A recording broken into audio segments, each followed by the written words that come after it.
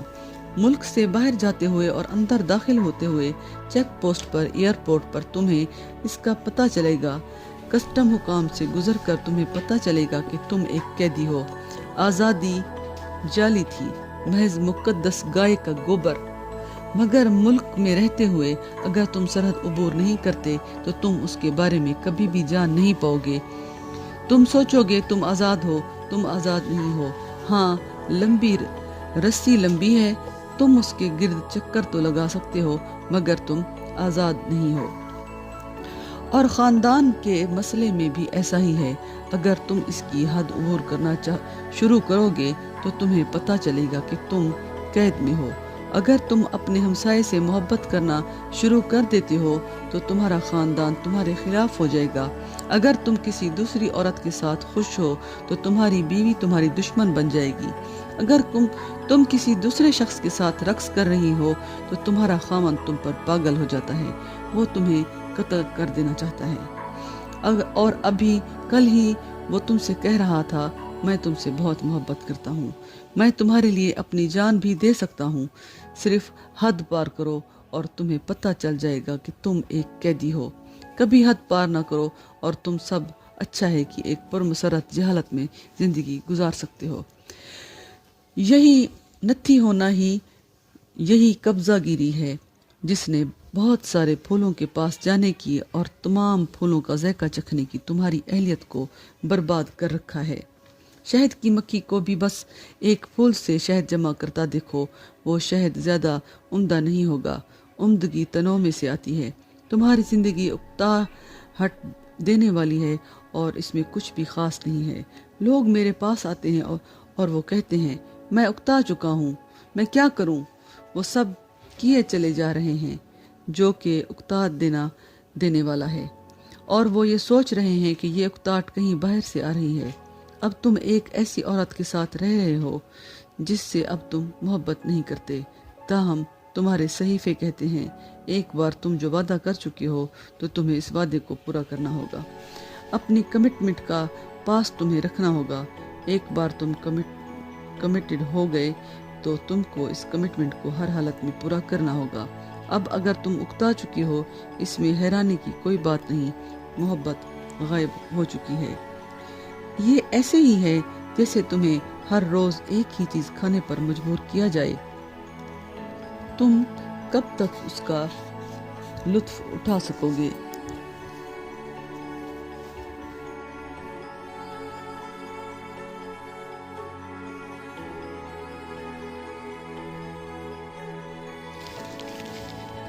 ہاں تم نے پہلے دن، دوسرے دن، تیسرے دن اس کا لطف اٹھایا تھا، مگر پھر اس نے تمہارے اعصاب پر حاوی ہونا شروع کر دیا، پھر ہمیشہ ہمیشہ کے لیے، پھر تمہیں اس سے اکتاہٹ شروع ہو گئی۔ اور چونکہ انسان اکتا چکا ہے لہٰذا اس نے اپنے ذہن کی توجہ کو اس سے ہٹانے کے لیے 1001 طریقے ایجاد کیے۔ وہ گھنٹوں کرسی سے چپک کر ٹی وی کے سامنے بیٹھا رہتا ہے۔ کیا حماقت ہے! یا وہ فلم دیکھنے سینما چلا جاتا ہے، یا وہ گھنٹوں ریڈیو سنتا رہتا ہے، یا وہ اخبار پڑھتا رہتا ہے، یا وہ کلب چلا جاتا ہے جہاں پر کہ اسی کی طرح کے اکتائے ہوئے لوگ اکٹھے ہوتے ہیں۔ ہر کوئی کسی نہ کسی طریقے سے اس تعلق داری سے چھٹکارا پانے کی کوشش میں ہے جو اکتاہٹ کی وجہ سے اس پر وارد ہو چکی ہے۔ سمجھنے کی کوشش کرو۔ تانترا کہتا ہے کہ شہد کی مکھی بنو، آزاد رہو۔ تانترا یہ نہیں کہتا کہ اگر تم کسی عورت سے پیار کرتے ہو تو اس کے ساتھ مت ملو، اس کے ساتھ ملو، تاہم تمہاری کمٹمنٹ محبت کی طرف ہونی چاہیے، نہ کہ عورت کی طرف۔ کمٹمنٹ محبت کی طرف ہے، نہ کہ مرد کی طرف۔ یہ ہے بنیادی فرق۔ تم محبت کے ساتھ کمیٹڈ ہو، تم خوشی کے ساتھ کمیٹڈ ہو۔ جب محبت غائب ہو رہی ہو، جب خوشی روٹ جائے تو کہو شکریہ اور آگے بڑھ جاؤ۔ تمہاری زندگی میں جب کچھ بھی ہے، تمہاری زندگی میں جو کچھ بھی ہے، اس سب کے ساتھ تمہارا معاملہ ایسا ہی ہونا چاہیے۔ اگر تم ڈاکٹر ہو اور تم اپنے کام سے اکتا چکے ہو تو تمہیں اپنے کام کو کسی بھی لمحے چھوڑنے کے قابل ہونا چاہیے، قیمت چاہے کچھ بھی ہو۔ رسک لینے سے زندگی ایک مہم بن جاتی ہے، مگر تم سوچتے ہو میں اب 40 کا 45 کا ہو گیا ہوں، لہٰذا میں اس کام سے باہر کیوں کر نکل سکتا ہوں، اور معاشی طور پر بھی یہ بہت اچھا چل رہا ہے، مگر روحانی طور پر، نفسیاتی طور پر تم مر رہے ہو۔ تم آہستگی سے خودکشی کا ارتکاب کر رہے ہو، تب یہ بالکل ٹھیک ہے۔ اگر تم اپنے آپ کو برباد اور اپنے بینک بیلنس کو بچانا چاہتے ہو تو پھر یہ بالکل ٹھیک ہے۔ اگر تم اپنے آپ کو اور اپنے بینک بیلنس کو بچانا چاہتے ہو تو پھر یہ بالکل ٹھیک ہے، لیکن جیسے ہی تم یہ محسوس کرنا شروع کرو کہ یہ کام اب اطمینان بخش نہیں رہا، اس کو چھوڑ دو۔ یہ تانترا انقلاب ہے۔ جس لمحے تم دیکھو کہ کسی چیز میں اب کشش نہیں رہی اور وہ اپنی ترغیب، اپنی دل فریبی کی خاصیت کھو چکی ہے، اب وہ مزید مقناطیسیت کی حامل نہیں رہی، تو اس کے ساتھ چمٹے مت رہو، تو اس سے کہو آئی ایم سوری۔ تو پھر ماضی کے لیے، اس سب کے لیے جو کہ کسی شخص کی بدولت، تمہارے کام کی بدولت یا کسی بھی چیز کی بدولت ہو چکا ہے کے لیے شکر گزاری محسوس کرو۔ لیکن مستقبل میں اپنے آپ کو کھلا رکھو۔ شہد کی مکھی ہونے کا یہی مطلب ہے۔ اور سراہا کہتا ہے صرف شہد کی مکھی ہی جانتی ہے کہ ہر پھول شہد سے لبریز ہے۔ تاہم میں اس کی مخالف انتہا تک جانے کا نہیں کہہ رہا۔ یہاں ایسے لوگ ہیں جو مخالف انتہا تک جا سکتے ہیں، اور آدمی اتنا بے وقوف ہے۔ کچھ دن پہلے میں جرمنی میں ایک کمیون کے بارے پڑھ رہا تھا۔ کمیون کی کارکردگی کا تجزیہ اس طور پر کیا جا سکتا ہے، ان کے کمیون میں ایک اصول ہے کہ تم ایک ہی عورت کے ساتھ 2 راتیں اکٹھے نہیں سو سکتے۔ یہ بھی ایک بے وقوفی ہے۔ ایسا لگتا ہے کہ آدمی اتنا بے وقوف ہے کہ تم اس کی کوئی مدد نہیں کر سکتے۔ اگر تم مسلسل 2 راتیں ایک عورت کے ساتھ سو گے تو کمیون تمہیں نکال باہر کرے گا۔ اب ایک انتہا تو غلط ثابت ہو چکی ہے، یہ دوسری انتہا ہے، یہ بھی غلط ثابت ہوگی۔ پہلی انتہا جابرانہ تھی، تمہیں ایک ہی عورت کے ساتھ، ایک ہی مرد کے ساتھ سالوں بلکہ پوری زندگی سونا پڑتا ہے، نہ جانتے ہوئے کہ تم کیوں ایسا کیے چلے جاتے ہو۔ معاشرہ، ریاست، مذہبی پیشوا، سیاستدان ایسا کرنے کو کہتا ہے۔ پورے معاشرے کا انحصار تمہارے خاندان کے انفرادی استحکام پر ہی تو ہے۔ اس پاگل معاشرے کا انحصار پاگل خاندان پر ہی تو ہے۔ پاگل خاندان ہی تو وہ مٹی، چونا، اینٹ ہے جس سے کہ یہ تمام جیل خانہ وجود میں آتا ہے۔ پاگل سیاستدانوں کا انحصار پاگل خاندان پر ہے، پاگل مذاہب کا انحصار پاگل خاندانوں پر ہے۔ وہ تمہیں دبائے چلے جا رہے ہیں، وہ تمہیں اس عورت سے، اس مرد سے، اس رشتے داری تعلق داری سے دور چلے جانے کی اجازت نہیں دیتے۔ وہ کہتے ہیں تمہیں اس سب کے ساتھ ہی رہنا ہے، ورنہ تم ایک مجرم، ایک گناہ گار تصور کیے جاؤ گے۔ وہ تمہیں جہنم اور اس کی آگ سے انتہائی خوفزدہ بنا دیتے ہیں۔ اب مخالف انتہا کہ تم ایک ہی عورت کے ساتھ 2 بار دوسری رات نہیں رہ سکتے، یہ بھی ایک جبر ہے۔ اگر تم دوسری رات بھی اس کے ساتھ رہنا چاہتے ہو تو تب یہ جبر ہوگا۔ پہلے کے ساتھ محبت غائب ہو جائے گی اور اکتاہٹ در آئے گی، دوسرے کے ساتھ بے تکلفی غائب ہو جائے گی، تم ایک جزیرے کی مانند بہت زیادہ بیگانگی محسوس کرنے لگو گے اور تم اپنی جڑوں کو کہیں بھی محسوس نہیں کرو گے۔ تانترا کہتا ہے رستہ تو درمیان میں ہے، لیکن اس مقام پر اس شخص کے ساتھ رہو، اس کام کے لیے ساتھ رہو جہاں تم خوش ہو، وہاں اس کو بدل دو۔ اگر تم ایک عورت کے ساتھ اپنی پوری زندگی خوش رہ سکتے ہو تو یہ بہت خوبصورت ہے، یہ نہایت خوبصورت ہے، تم خوش قسمت ہو، کیونکہ تب بے تکلفی میں اضافہ ہوگا، تمہاری جڑیں ایک دوسرے میں پیوست ہو جائیں گی، تمہاری ہستیاں ایک دوسرے کے ساتھ خلط ملط ہو جائیں گی، وقت کے ساتھ ساتھ تم ایک شخص بن جاؤ گے، ایک روح، اور یہ ایک عظیم تجربہ ہے۔ تانترا کی بلند ترین چوٹی کی معرفت اسی کے ذریعے ہوگی، مگر یہ کوئی خاندان نہیں ہے، یہ تو محبت کا معاملہ ہے۔ تم محبت کی اتح گہرائیوں میں اتر چکے ہو۔ اب اس طرح کے لوگ خطرناک ہیں، یہ کمیون۔ وہ سمجھتے ہیں کہ وہ کوئی بہت ہی عظیم کام کر رہے ہیں، وہ تو محض رد عمل کا مظاہرہ کر رہے ہیں۔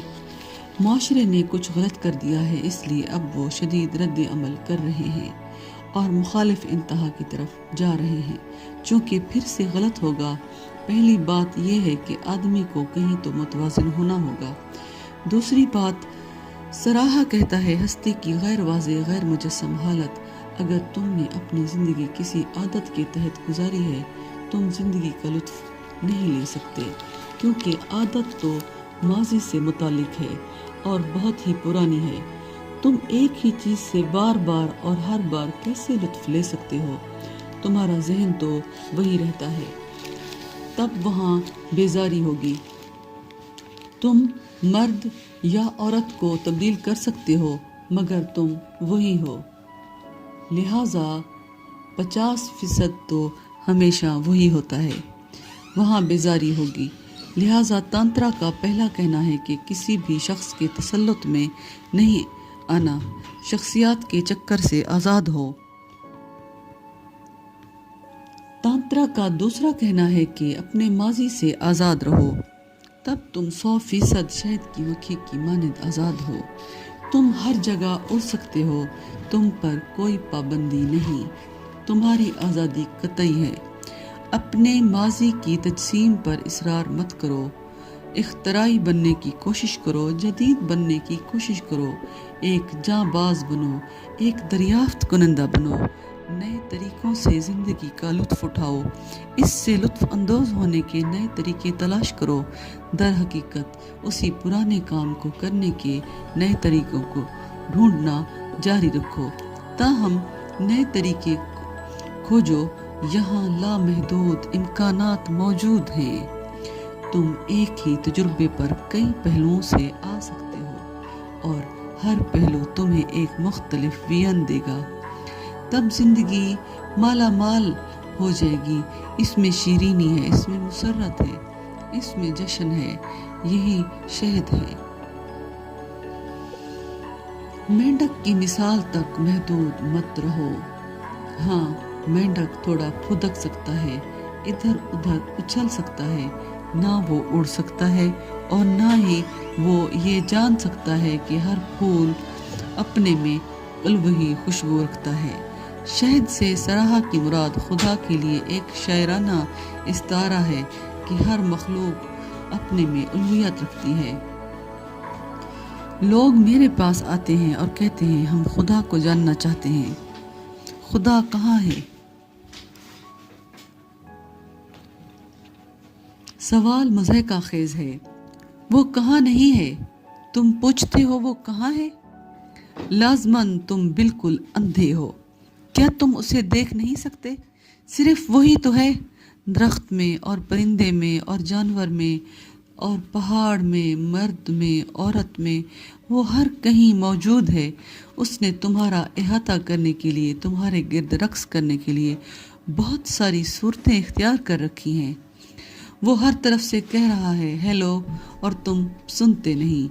ہر طرف سے وہ تمہیں پکار رہا ہے، ہر طرف سے وہ تمہیں مدعو کر رہا ہے، میرے پاس آؤ، مگر تم کسی نہ کسی طور اپنی آنکھیں بند ہی رکھتے ہو، یا تم چندھیا گئے ہو، تمہیں کچھ بھی دکھائی نہیں دیتا، تم بہت ہی تنگ نظری سے دیکھتے ہو، ایک نہایت متعین طریقے سے۔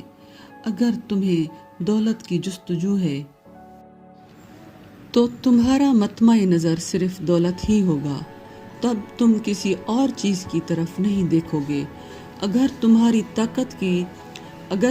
طاقت کی جستجو ہے تو تمہارا مطمع نظر طاقت ہوگا، نہ کہ کچھ اور یاد رکھو دولت میں خدا نہیں ہے، کیونکہ دولت انسان ساختہ ہے اور خدا انسان ساختہ نہیں ہو سکتا۔ جب میں کہتا ہوں خدا ہر کہیں ہے تو یاد رکھو ان چیزوں میں انسان ساختہ چیزیں شامل نہیں ہیں۔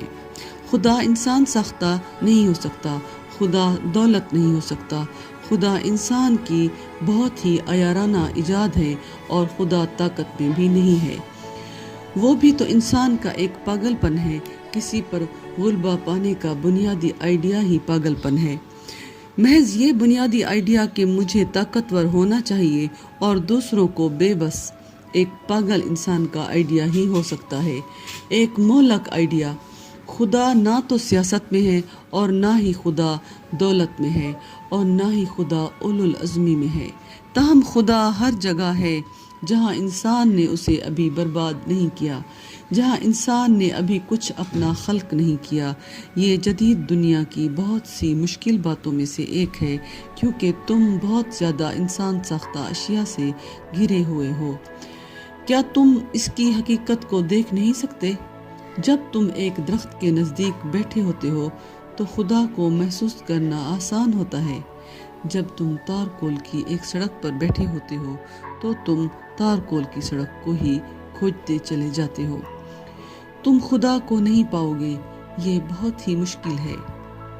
جب تم کسی جدید شہر میں ہوتے ہو، چاروں طرف سیمنٹ اور کنکریٹ کی عمارتیں، سیمنٹ اور کنکریٹ کی عمارتوں کے بیچ تم خدا کو محسوس نہیں کرتے، کیونکہ انسان ساختہ اشیاء نشو نما نہیں کرتی۔ یہی تو مسائل میں سے ایک ہے، انسان ساختہ اشیاء نشو نما نہیں کرتی، وہ مردہ ہیں، ان کی کوئی زندگی نہیں ہے۔ خدا ساختہ اشیاء نشو نما کرتی ہیں، یہاں تک کہ پہاڑ بھی نشو نما کرتے ہیں۔ ہمالیہ اب بھی نشو نما کر رہا ہے، اب بھی بلند سے بلند تر ہوتا جا رہا ہے۔ ایک درخت نشو نما کرتا ہے، ایک بچہ نشو نما کرتا ہے۔ انسان ساختہ اشیاء نشو نما نہیں کرتی، چاہے کتنی ہی بڑی کیوں نہ ہو۔ یہاں تک کہ پکاسو کی پینٹنگ بھی کبھی نشو نما نہیں کرے گی، تو سیمنٹ اور کنکریٹ کی بنی ہوئی عمارت کے بارے کیا کہنا؟ یہاں تک کہ بیتھون کی موسیقی بھی کبھی نشو نما نہیں کرے گی۔ ٹیکنالوجی کے بارے، انسان ساختہ مشینوں کے بارے کیا کہنا؟ دیکھو، جہاں پر بھی تمہیں نشو نما دکھائی دیتی ہے وہاں خدا ہے، کیونکہ صرف خدا ہی نشو نما کرتا ہے، اس کے علاوہ کچھ نہیں۔ ہر شے میں صرف خدا ہی نشو نما کرتا ہے۔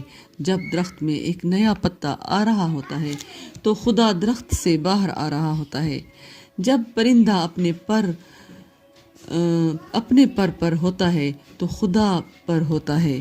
جب تم ایک چھوٹی لڑکی کو ہنستے یا ایک چھوٹے بچے کو کہہ کے لگاتے ہوئے دیکھتے ہو تو خدا کہہ کے لگاتا ہے۔ جب تم کسی عورت یا مرد کی آنکھوں سے آنسو بہتے دیکھتے ہو تو خدا روتا ہے۔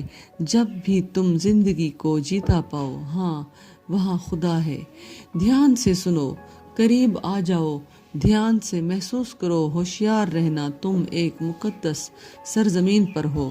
تانترا کہتا ہے اگر تم اپنے اندھیارے کو تیاگ دو، یہ ہے جس سے تانترا کی مراد غیر مجسم طرز زندگی ہے۔